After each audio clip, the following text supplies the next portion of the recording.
धर्म बड़ा है या भक्ति?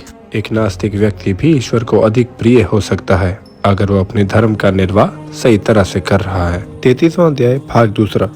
जब पद्मा ने धर्मराज को श्राप दे डाला तो धर्मराज चुपचाप मौन खड़े हो गए। अनरण्य की पुत्री आश्चर्य में आकर कहने लगी, हे धर्मराज, तुम तो समस्त जीवों के कर्मों के साक्षी हो। मेरी परीक्षा के लिए ढोंग क्यों रचा? अब इसमें मेरा क्या वश है? मैं तो आपको शाप दे चुकी हूँ।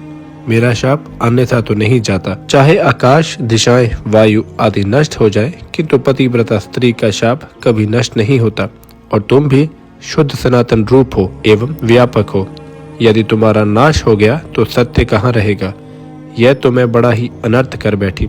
अब क्या किया जाए? अस्तु धर्म, तुम 4 पाद वाले हो। सतयुग में तुम्हारे 4 पाद रहेंगे, त्रेता में 3, द्वापर में 2, कलयुग में 1 भी पाद न रहेगा। फिर सतयुग लगने पर 4 पाद पहले ही तरह हो जाएंगे। हे नारद जी, पतिव्रता के वचन सुनकर धर्म प्रसन्न होकर बोला, हे पतिव्रता पद्मा जी, तुम धन्य हो। तुम अपने पति के चरणों में सदा प्रेम करोगी। तुम्हारा पति जवानी को प्राप्त हो जाएगा, उसकी जवानी स्थिर रहेगी।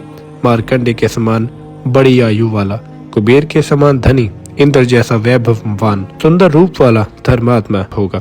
अपने पति द्वारा 10 पुत्र होंगे, वे भी गुणवान तथा दीर्घायु होंगे। इष्टि बोले, इस प्रकार धर्म से वर पाकर पद्मा प्रसन्न होती हुई अपने घर आई और धर्म भी पद्मा की प्रशंसा करते करते अपने धाम को चले गए।